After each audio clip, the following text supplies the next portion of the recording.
장손이고 어렸을 때 할아버지가 매번 제사 때마다 장손의 역할이 얼마나 중요한지를 저를 앉혀두고 매일마다 말씀하시곤 했습니다. 어렸을 때는 참 어려운 삶을 살았습니다. 아버지는 2번 이혼을 하시고 아주 어렸을 때부터 할아버지 할머니의 손에서 자랐습니다. 자살도 하려고 했었고 정말 쉽지 않은 어렸을 때의 기억들이었지만 그때마다 하나님이 지켜주셨음을 압니다. 하나님의 음성을 처음 들었을 때 하신 말씀이 너가 지금 경험하는 것을 사람들에게 전하라고 했습니다. 너가 가장 신앙이 좋을 때 나를 만난 것이 아니라 너가 가장 높이 신앙이 있을 때 나를 만난 것이 아니라 너가 죽으면 100% 지옥이라는 믿음, 제 안에 그런 믿음이 있었거든요. 죽으면 100% 지옥이다. 하나님이 있는 것을 믿었어요. 어느 순간 예배를 드리고 찬양 인도도 했었는데 교회에서 찬양 인도도 하고 사람들 앞에 나가서 이야기를 하는 자리에 있으면서 어느 순간 이중인격의 삶을 살아가는 제 모습을 보면서 하나님은 있다. 하나님은 정말 존재하신다. 제가 그것은 확실히 알았지만 나는 구원할 수 없어. 나는 100% 지옥이야. 나는 100% 지옥이라고 믿었던 나에게 주님이 찾아오셨어요. 그리고 그걸 전하라고 하셨습니다. 받아들이기 어려운 말씀이었지만 워낙 큰 은혜이었기에 그 일을 전했습니다. 그리고 많은 사람들이 하나님께로 돌아오는 큰 은혜를 경험했습니다. 그리고 말씀을 읽다가 깨달았어요. 정말 나는 어느 정도 믿음이 정말 이렇게 이 고지까지 올라가야 하나님을 만나고 정말 이렇게 하나님과 깊이 성령의 사람이 되고 그런 줄 알았는데 성경을 읽다 보니까 다 그렇지 않았던 거예요. 모세가 40년 동안 정말 그 광야에서 정말 미디안 광야에서 양을 치고 혼자 그 과거의 그 영광을 다 정말 잃어버릴 때 나타나서 만나주셨고 다윗도 그랬고요. 아브라함도 정말 그가 자기 아내를 2번이나 누이라고 속이고 그렇게 범죄함에도 불구하고 하나님이 그를 훈련하시는 과정들, 야곱을 보면요. 야곱의 그 악함, 그 연약함들, 삼손은요. 정말 성경에 보면 삼손 같은 인물이 없죠. 근데 히브리서에서 하나님은 그를 믿음의 사람이라고 얘기합니다. 그 이에도 다윗, 바울, 베드로, 예수님을 3번 부인했던 베드로가 어떻게 하나님을 만났습니까? 예수님이 찾아와 주시죠. 예수님이 부활했음을 봤지만 그는 너무 괴로웠어요. 그래서 자기 동네로 돌아갔지만 예수님이 찾아와 주십니다. 그냥 찾아오셔서 내가 나를 사랑하느냐 3번 말씀하시고 그를 다시 불러서 하나님이 그를 사용하십니다. 정말 그것을 저는 몰랐어요. 성경을 제대로 보지 못했던 거죠. 아니면 제가 성령을 받지 않아서 그 말씀이 정확히 보이지 않았을지도 모릅니다. 하지만 성령을 받고 나서 깨달았어요. 정말 내가 신앙이 가장 높이 있을 때 하나님을 만나는 것이 아니라 정말 내가 죽을 수밖에 없는 죄인이고 내가 정말 죄인 중에 괴수임을 깨닫는 그 순간에가 가야지만 정말 하나님을 만날 수 있구나.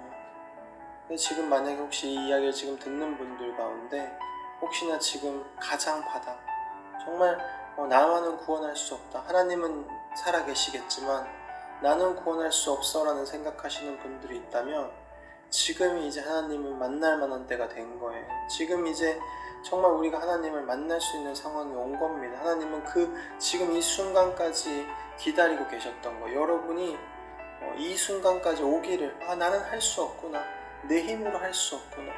만약에 내 힘으로 죄를 끊을 수 있었다면 예수님이 십자가에 못 박히실 필요가 없었던 거죠. 아니 내 힘으로 죄를 이길 수 있었다면 십자가가 필요가 없죠. 내가 내 스스로 죄를 짓지 않을 수가 있는데 그런 것이 아니죠. 정말 내 힘으로 죄를 이길 수 없기에 나는 할 수 없기에 예수님이 우리 모든 인류의 죄를 지시고 십자가에서 죽으신 것입니다. 저는 어렸을 때 가위에 많이 눌렸어요. 어렸을 때 많이 눌려서 중학교 때 이렇게 공부를 잘 안 하고 외국에서 있다 와서 중학교 한국에서 중학교를 다니게 됐는데 이렇게 누워있으면 가위에 눌리는 거예요. 또 눌리는 거예요. 자주 눌렸어요. 그래서 이렇게 책상에 누워서 수업 시간에 자다가 가위에 눌리는 거예요. 근데 그 눌리는 게 너무 익숙해서 또 눌렸네, 또 눌렸네 이렇게 할 정도로 그렇게 가위를 많이 눌렸어요. 22살이 돼서 하나님을 처음 진짜 믿기로 하고 교회에 새벽 기도를 나가기 시작했습니다. 40일 새벽 기도를 나갔는데 20일 정도를 매일 가위에 눌렸어요. 갈 때마다. 그때 교회에 처음 나갔을 때 정말 당돌하게 몰랐던 거죠.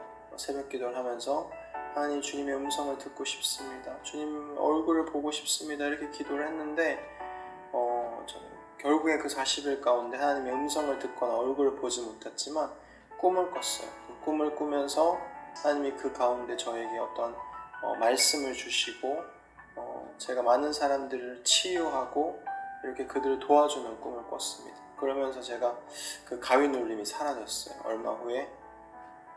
너무 신기하죠? 성경에 보면 우리가 성경을 보면 마귀의 관계를 능히 대적하여 서기 위해 하나님의 전신갑주를 입으라 말씀이 있습니다. 또한 다른 말씀에 정신을 차리라, 깨어있으라, 너희 대적 마귀가 울부짖는 사자같이 두루다니며 삼킬 자를 찾나니. 정말 깨어있다는 건 무엇일까요? 베드로전서 5장 8절에 깨어있으라라고 말씀하시는데, 깨어있는 것은 24시간 주님을 바라보는 것입니다. 24시간 지금 나와 함께 하시는 주님을 내가 정말 눈으로 보는 것 같이 바라보고 그 주님과 함께 거하는 것, 함께 하는 것, 그것이 깨어있는 것이에요.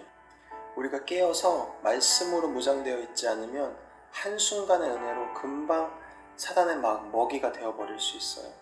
그리고 이렇게 몇 번 사단에게 패배한다면 더 이상 싸울 의지조차 없이 무력해질 수가 있죠. 그래서 사회에 초년에 나갔을 때 많은 분들이 이렇게 얘기하셨어요. 나도 너 나이 때는 너처럼 나도 믿었어. 나도 성경 공부도 이런 데서 했었고 그랬었어. 그렇지만 이제는 내가 사회에 나와서 보니까 하나님은 계시지만 나는 구원하실 수 없구나, 이렇게 얘기하시더라고요. 많은 분들이 사단은 우리를 속입니다. 더 이상 나는 안 돼. 더 이상 나는 어쩔 수 없어. 하나님은 계시지만 나는 할 수 없어. 어떻게 보면 그 말이 믿음으로 들리지만 사실 엄청나게 교만한 말이에요. 정말 명심하셔야 됩니다. 우리 힘으로는 죄를 이길 수 없어요. 오직 나와 지금 함께 계신 주님, 24시간 나와 함께 하시는 임마누엘의 하나님을 깨달아 알아야 죄를 이길 수 있습니다. 결국 내가 예수님과 십자가에서 죽고 내 안에 성령 하나님이 오셔야 그 죄를 이길 수 있는 거예요. 지금 어디에 계십니까? 지금 무엇을 하고 계세요? 속지 마십시오. 사단은 거짓의 아비입니다. 그는 항상 우리의 머리에 생각을 집어넣어요. 악한 영이 직접 들어오기도 합니다. 그래서 모든 지킬 만한 것 중에 너희 마음을 지키라라고 말씀하신 거예요. 성경을 보면 하나님은 우리를 언제부터 사랑하시고 언제부터 구원하기로 하셨다고 써있나요? 창세전에 우리를 택하셨다고 말씀하세요. 제가 완전한 죄 가운데 있을 때 제가 이스라엘에 가게 됐어요. 주님이 이스라엘에 가라는 마음을 주셔서 이스라엘에 갔는데 하나님이 놀라운 만남을 많이 허락해 주셨지만 특별히 거기서 유대인 기독교인을 만나게 하셨어요. 메시아닉 주라고도 하는데 처음 봤어요. 저는 정말 유대인이면서 예수를 믿는, 그래서 그 유대인을 만나서 교제하면서 하나님이 저에게 말씀을 주셨는데, 이스라엘까지 가서 내가 너를 사랑한다, 너를 위해 내 아들을 주었다, 예수님을 주셨습니다. 이스라엘까지 가서 나를 사랑한다고 말씀하셨어야 합니까, 주님?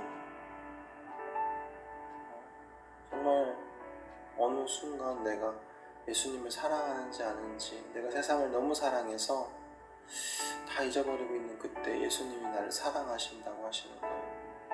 정말 많이 울었습니다. 많이 울고 회복하고. 제가 예수 믿은 지 얼마 되지 않았을 때 저희 사정을 전혀 알지 못하는 어느 권사님이 저를 위해 기도해 주셨어요. 기도해 주시면서 아버지에 대한 마음을 회개해야 돼. 어머니에 대한 마음을 회개해야 돼 이렇게 얘기하시는 거예요. 저희 가정에 대해서 전혀 모르시는 분인데 기도하면서 갑자기 그렇게 얘기하시는 겁니다. 그러면서 부모님을 용서해라. 부모님을 용서해야 돼. 하나님이 너 하나 그 길에서 건져주시려고 너로 그 길을 가게 한 거야. 너로 그 어려운 길을 하나님이 일부러 가게 한 거야 라고 말씀하시는데 제가 너무 충격을 받았어요. 그 기도를 봤는데 아니 권사님이 나에 대해서 전혀 아무것도 모르는데 어떻게 이런 말씀을 듣고 이렇게 말씀을 하시나. 나중에 돼서 그 말을 깨달았습니다. 우리 집안이 1년에 13번 제사 지내는 집안 대대로 쓴뿌리, 그리고 또한 모든 좋지 않은 영들이 대대로 흐르고 있는 그런 집안, 주님이 그 죄의 뿌리를 끊으시고자 저를 그 어려움을 겪게 하신 거예요. 하나님은 실수가 없으신 분이십니다. 그것을 깨닫고 다시 일어나야 합니다. 아직 늦지 않았어요. 주님이 우리를 창세전부터 택하셨다면 아직 늦지 않았습니다. 하루라도 빨리 일어나 주님의 그 계획관대로 들어가야 합니다. 이제 다시 일어나 빛으로 나오십시오. 하나님이 여러분을 인도해 주실 것입니다. 처음 사랑으로 돌아가길 원합니다. 정말 하나님이 나를 사랑하시는가? 내가 하나님을 사랑하는가? 지금 주님이 내 앞에 계심을 내가 믿는가? 그 주님을 내가 보고 있는가? 내가 이 세상을 사랑하고 있는가? 죽기를 두려워함으로 일생의 종로를 타고 있는 것은 아닌지요.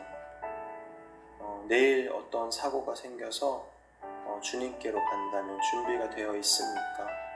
우리 인생은 아무도 모릅니다. 주님이 내일 오실 수도 있고 내일 우리가 죽을 수도 있죠. 그런데 우리가 죄 가운데 거하면서 우리가 죽기를 두려워함으로 죄에 매여 있다면 그 죄를 끊을 수가 없습니다.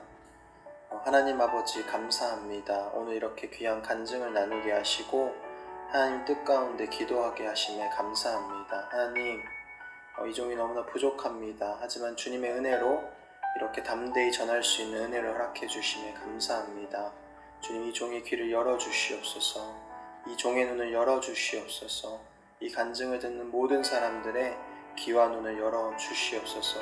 그들의 머리끝부터 발끝까지 보혈의 피로 덮어주시고 그들의 모든 죄를 씻어주시며 그들이 입술로 자기의 죄를 고백하면 주님 들으시고 응답하시고 그 죄를 씻어주시옵소서.